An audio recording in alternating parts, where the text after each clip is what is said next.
Before millions, Barron Trump spits venom at Jasmine Crockett, tearing at her past her race, her very name. But in one breath, she flips the humiliation back on him and turns his pride to ashes. Her vow shakes Washington, crashes across the world, and leaves America gasping. So, what devastating words did Jasmine unleash that brought Barron to his knees? Stay with us. This is a story worth every second of your time. The congressional hearing room in 2025 was a battlefield under blinding television lights. Every chair, every polished desk was lit up for millions of viewers watching live.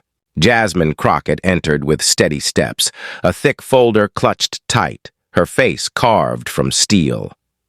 Across from her sat Barron Trump, towering and smug, draped in the arrogance of inheritance, smiling like a prince waiting to crush a challenger. When his turn came, Barron didn't speak of laws or democracy. He turned eyes locked on Jasmine, voice sharp enough to cut glass. You are nothing but the daughter of a filthy ghetto, raised in the stench of gunfire and failure. Without pity votes for your skin color, you'd still be a third-rate lawyer lost in dusty county courts. Don't delude yourself into thinking you belong here with us. Those born to lead, not leech off the system. The words detonated in the chamber. Silence swallowed the air, reporters froze mid-keystroke, and cameras zoomed tight on Jasmine's face. Her eyes burned unblinking, her body rigid, the storm gathering. Barron leaned back, crossing his legs, lips curled in contempt. He thought he had ended her, but in truth, he had just lit the fuse of his own destruction. Barron leaned forward, his voice dripping with disdain. Each word thrown like a dart meant to wound. You're not sitting here because of talent, he declared, letting the words hang, daring anyone to challenge him. You're sitting here because of a diversity quota. This entire system handed you that chair as a prop to parade America as fair. But the truth is, people like you never deserve it. This seat is theater, and you, Congresswoman Crockett, are nothing but the showpiece. His tone was laced with contempt, a sneer curling across his lips, as if he had torn her down once and for all. The room erupted in a low wave of noise, the sound of murmurs breaking through the tense silence. Reporters exchanged glances, fingers hovering over keyboards, knowing history was unfolding, but unsure how to capture it in words. A few members of Congress shook their heads, visibly disturbed by the cruelty of Barron's words. Others sat stiff eyes downcast, terrified of the cameras that swept across the chamber. No one moved to defend Jasmine. The weight of his insult hung over the chamber like smoke choking the air. And yet Jasmine Crockett did not flinch. Slowly, deliberately, she rose from her chair. Her posture was calm, her face unreadable, but her eyes burned with intensity. She did not rush to respond, did not shout, did not waste breath on anger. Instead, she placed her hand lightly on the thick folder before her and lifted her chin. When she spoke, her voice carried like thunder rolling across a storm. "Let me take you back," Jasmine said, her words deliberate, slicing through the silence. She paused, her eyes never leaving Barron's. "Let me take you back to Selma, Alabama. The year was 1965. The chamber stilled, every camera tilting toward her. On that day, hundreds of black men and women, young and old, marched across the Edmund Pettus Bridge. They weren't carrying guns. They weren't calling for war. They carried one demand: the right to vote. Her hand lifted slowly as though she were painting the scene for all to see. And what did they receive for daring to ask? They were met with batons, with whips, with boots crushing their backs. Tear gas filled their lungs. Horses trampled them into the pavement. Fathers were beaten bloody in front of their children. Mothers had their skulls split open for daring to raise their voices. That bridge became a river of blood, its stones soaked with sacrifice. They called it Bloody Sunday, and it was not history in a book. It was the price paid for me to stand here now. The air tightened, the weight of her words pressing down on the chamber. Some members of Congress bowed their heads. Reporters stopped typing and simply listened. Jasmine's voice grew stronger, rising like a tide. "Congressman John Lewis was there," she said, her tone unwavering. "He walked that bridge. He was beaten until his skull fractured for daring to demand the right to vote. And when the blood dried, when the bruises ached and the wounds had not healed, he said these words: 'Some people gave their blood for the right to participate in the democratic process. We believe that democracy was worth it.'" The quote fell heavy, undeniable, a summons from the past echoing into the present. Jasmine stepped closer to the microphone, her eyes locked on Barron. Her voice sharpened, her cadence deliberate. I am not sitting here because of quotas. I am not sitting here because of pity. I am sitting here because of blood spilled on American soil, because of sweat dripping down faces that never gave up, because of bones broken on a bridge that refused to let freedom die. I am the product of a vow carved into the flesh of the fallen and etched into the conscience of this nation. And I vow here and now that the light they carry, the light of justice, will never go out. Not for you, not for your insults, not for your arrogance. Her words hit like hammer strikes, each syllable deliberate, each sentence a blow. The chamber went silent, every person inside frozen in the storm she had unleashed. For several long seconds there was nothing. No cough, no shuffle, no whisper. Even the cameras seemed to hesitate, their red lights glowing like watchful eyes recording every breath. Then from the back a sound broke the silence, a pair of hands clapping, tentative but steady. Then another joined and another. Applause spread like fire, scattered but undeniable. The chamber stirred, filled with the sound of acknowledgement, of recognition, of history being honored in the present. Barron shifted in his chair. The smirk that had carried him moments ago cracked and collapsed into a grimace. He bit his lip, jaw tense, trying to mask the frustration boiling beneath the surface. His sneer twisted into something uglier. No longer the arrogance of triumph, but the bitterness of a man who realized he had just been outmatched. The camera zoomed in mercilessly, capturing every flicker of discomfort, every crack in his facade. Jasmine Crockett had not raised her voice. She had not lashed out. She had summoned history itself, and in doing so she had turned Barron's insult into his own undoing. The applause still lingered in the chamber when the chairman raised his gavel and struck the block sharply. The crack echoed like thunder. Order, he demanded, his voice stern. The clapping died down, replaced again by the thick, suffocating silence that had hung over the room all afternoon. Cameras panned, reporters steadied their hands, as the spotlight shifting back toward the two figures locked in a battle of words. The storm Jasmine had summoned was far from over. Barron leaned back slowly in his chair, stretching as if he had already regained the upper hand. His lips curved into a faint, dismissive smile. With a casual shrug, he released words meant to slice through Jasmine's triumph. Touching, he said, voice heavy with sarcasm. But the past doesn't feed the present. Singing the praises of Martin Luther King or John Lewis won't write a single law. In today's America, power is still in the hands of men like me. His words rang out cold, arrogant, deliberate, as though he wanted the cameras to capture every syllable. A ripple passed through the room, not applause this time, but unease. Some lawmakers shifted in their seats, their eyes darting to Jasmine, waiting for her to strike back. Others looked away, unwilling to be caught on camera reacting to such venom. Reporters exchanged glances, their faces tightening with disbelief. The insult was not as loud as before, but it was sharper, subtler, like poison poured into a glass of water, harder to detect, deadlier in effect. Barron smirked, enjoying the discomfort spreading through the chamber. Convinced he had wrestled back control, but Jasmine did not answer. She did not move. She stood rooted to her spot, her folder still under her hand, her gaze fixed like steel. The silence she held was heavier than his words. Her lips remained pressed shut, her face calm, her eyes burning with a fire that no camera could miss. The silence grew thick, pressing down on the chamber. Barron's confidence began to falter as he realized her refusal to speak was not weakness. It was power.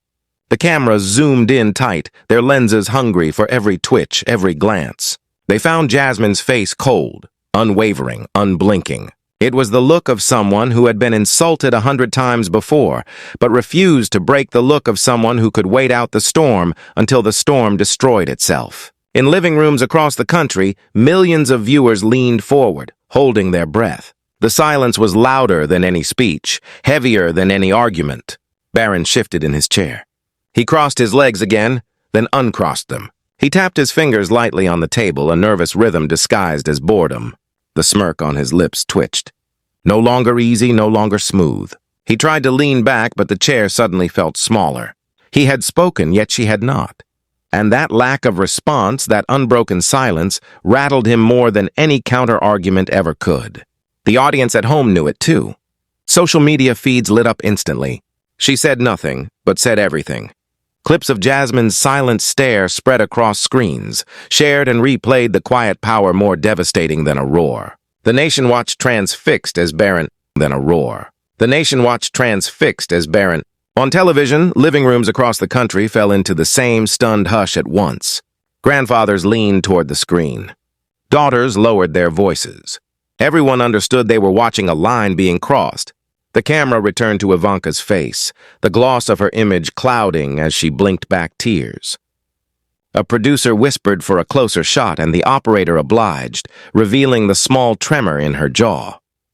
The moment did not ask for commentary because the truth on the screen spoke for itself. Jasmine drew a slow breath and finally let the room measure what had just happened. For the first time, America saw a scientific legal strike land squarely on the Trump dynasty. There were no slogans to hide behind, only a professor under oath and documents that held. Even the most partisan faces on the DISC seemed to register the weight of the evidence. The chair rapped the gavel for order, but the room stayed electric, thrumming with the knowledge that the debate had shifted. And so the hearing moved into its next breath with the red folder still open and the truth still shining on the screen. The chamber still buzzed with Stein's testimony when Melania suddenly snapped her voice sharp as glass. She leaned into the microphone, her tone dripping with scorn.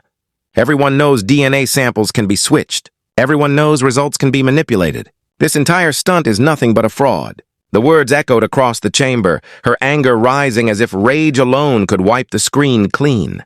She straightened her shoulders, daring anyone to challenge her authority. For a heartbeat, the outburst seemed to tilt the room in her favor. But Jasmine Crockett did not waver. She stepped forward, her hand slapping down another set of documents onto the table with a resounding crack. Her voice was cold, unflinching. Then explain this, Mrs. Trump. FEC filings public, transparent, verifiable. Trump Organization wired $2 million in July 2019 to a private Florida clinic, Gulf Ream Medical Services. The description, private medical services, family. The words landed like a bomb. Jasmine held up the document for the cameras, the numbers glowing on the big screen behind her. Every line was real, every digit impossible to deny. The chamber roared back to life. Reporters lunged forward, cameras clicked furiously, and staffers whispered frantically behind the Ds. A congressman from the opposition party leaned into his microphone, his voice booming across the room. If there is nothing to hide, why spend millions on a secret DNA service? The question slammed into the air, impossible to dodge. Gasps rippled through the audience, every person leaning forward as though the answer might already be written on Melania's face. The tension thickened, pressing on every chest in the room. The big screen flickered again, this time with rolling footage from America's top networks. CNN flashed bold letters, Trump family secret under scrutiny. Fox News cut to a split-screen panel anchor sparring live over the implications. The New York Times headline filled the display, $2 million mystery DNA money and the Trump legacy. The sound of news anchors overlapped in the chamber commentary, colliding with the live drama unfolding in front of them. For the first time, the entire media chorus sang in unison. The Trump dynasty was cornered. The gallery erupted. Some in the audience cheered. Others shouted questions, the energy surging like a riot barely restrained. The committee chair slammed the gavel for order, but the pounding could not drown the storm. Millions watching at home felt the crackle through their screens, their living room suddenly part of the spectacle. The weight of the scandal grew heavier with each passing second, pressing down on the chamber like a suffocating heat. It was no longer just evidence. It was a spectacle devouring the nation in real time. And then the camera cut tight on Ivanka Trump.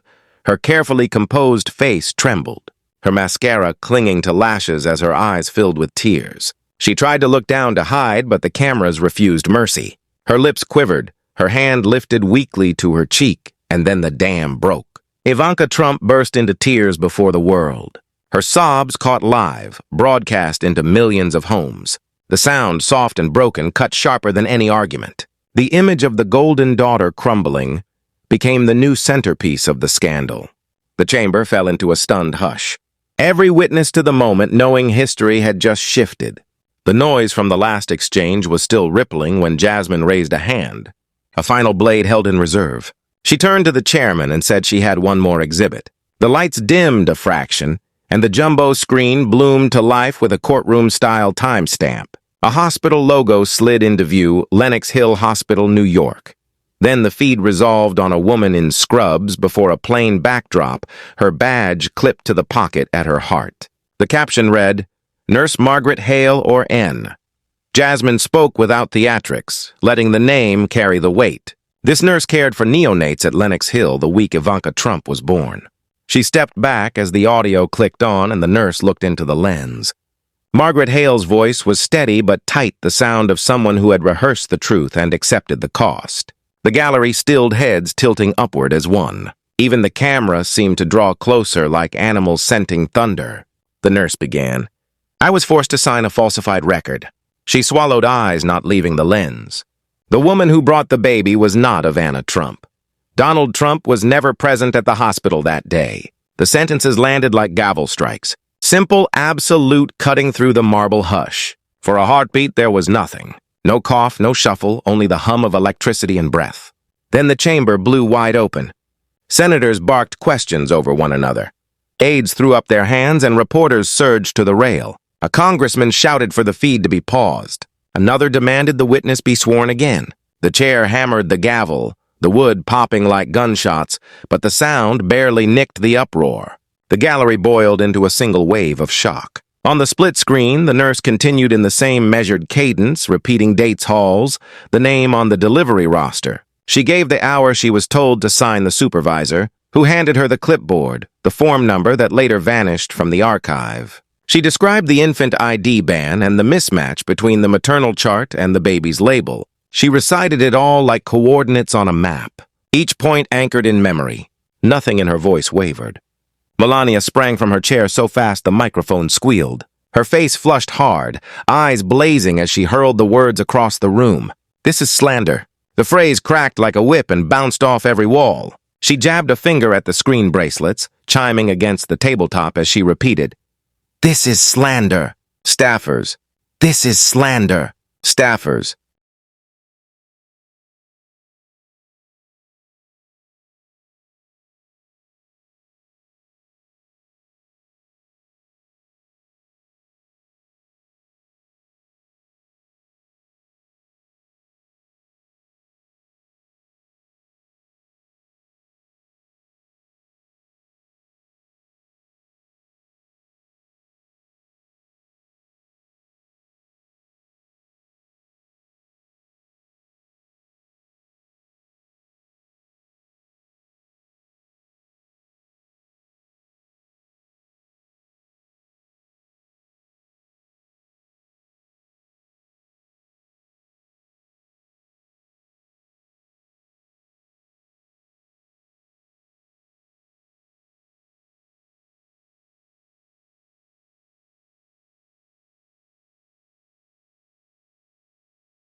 Reached for her elbow, but she shook them off.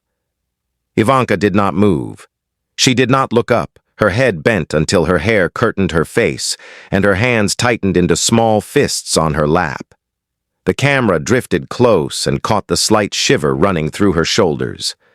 The space around her seemed to shrink. The furniture suddenly too large, the lights too bright. Whatever words she might have said never came. The silence around her was its own testimony. Jasmine waited out the storm and then walked back to the microphone. Every step deliberate. She did not raise her voice. She made the room come down to her. Donald Trump once obsessed over President Obama's birth certificate, she said, eyes sweeping the DIs. But today the whole country sees he is the one hiding the real birth certificate. The sentence turned like a key in a lock the nation thought was sealed. A few in the gallery gasped, others simply stared stunned into stillness. The chairman finally restored a fragile order, but the air remained charged and dangerous. The nurse's video held steady on the screen, the timestamp blinking, the hospital logo unmoved. Papers shuffled along the dis as members demanded copies. Counsel whispered and stenographers chased the avalanche of words. Phones vibrated on the dais as aides read the same line again and again, unable to believe it. Outside the chamber, phones lit with breaking alerts as the moment fractured into 1,000 headlines at once. Producers barked orders in the hallways while editors cleared front pages in minutes. For the length of a long breath, the chamber confronted the simplest of collisions. A nurse's memory, a family story, and the evidence stitched between them. No flourishes, no speculation, only a name, a place, a day. The feed paused on Nurse Margaret Hale's face, composed but unshakably clear. In the echoing stillness that followed, no one doubted what they had heard. No one dared to break the silence first, and nothing about the room felt the same anymore.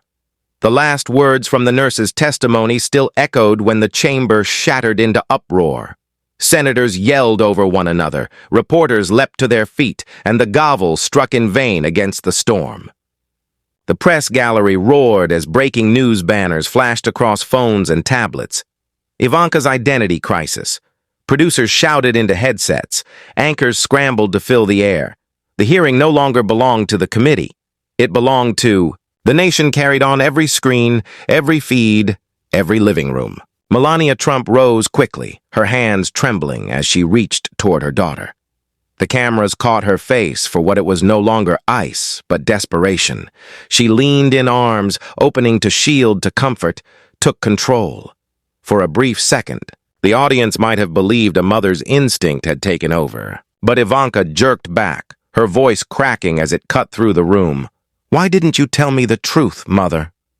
The words dropped like knives, tearing away the last veil of unity between them. Gasps swept the chamber. Reporters scrambled to capture every syllable, microphone shoved forward as if they could drink her pain whole. Melania froze her hands, still half raised her composure, shattering under the force of rejection. Her eyes glistened, but no tears came. Only the tremor of a woman losing grip on a script she had rehearsed for decades. Ivanka sobbed openly now, the sound, raw, uncontrolled, echoing against marble and microphones alike. No scandal had ever stripped her so bare before the world. Jasmine Crockett sat down slowly, her back straight, her hands folded over the red folder. She did not smile, did not gloat. Her expression was calm, but her eyes burned with an edge of steel. She leaned toward her microphone and spoke softly, but the words rang with finality. "Justice never sleeps." The phrase sliced through the chamber's chaos, a single line of iron against the storm. It was not for Melania, not for Ivanka. It was for the nation watching. The camera swung back to Ivanka, mascara streaking down her cheeks, her shoulders heaving with each soba. She rose shakily, pushing away her mother's touch once more. Security cleared a path, and every lens followed her, the daughter of a dynasty crumbling under the heat of truth. She did not look back, her heels striking the floor in uneven rhythm as she left the chamber. Behind her, Melania stood frozen in her chair, staring at the empty space where her daughter had been. Across the country, televisions carried the image of Ivanka's retreat. In bars, offices, kitchens, and quiet living rooms, Americans watched her tears in real time. The reaction was instant, and electric shock disbelief whispered questions spilling into shouts. If Ivanka Trump is not Donald Trump's daughter, then what else has the family hidden? The questions spread like wildfire, igniting speculation across every state. In that moment, the hearing was no longer a hearing. It was a reckoning. Every second hung heavy. The nation, realizing it, had been drawn into a secret, larger than scandal, deeper than politics. What began as documents and charts had become something visceral, a family breaking apart under the lights. The dynasty that had defined headlines for decades now stood stripped, its most polished figure exposed in tears. The airwaves filled with one truth. No denial could erase the mystery of Ivanka's bloodline was no longer rumor. It was a crisis unfolding live, and America could not look away. From the tearful exit, the shock spilled straight into the airwaves. In seconds, studio lights flared, anchors sat bolt upright, and cheering screamed across screens. CNN cut to a special report and called it a historic shock, to legitimacy in blunt, solemn tones. MSNBC repeated the line, looping the clip of Ivanka's tears as if it were a national mirror. Producers whispered counts in earpieces, and a crawl declared the moment the most explosive hearing in years. Over at Fox News, cameras snapped to a combative panel before the echo faded. The host shook his head and framed the story as chaos seeded by enemies.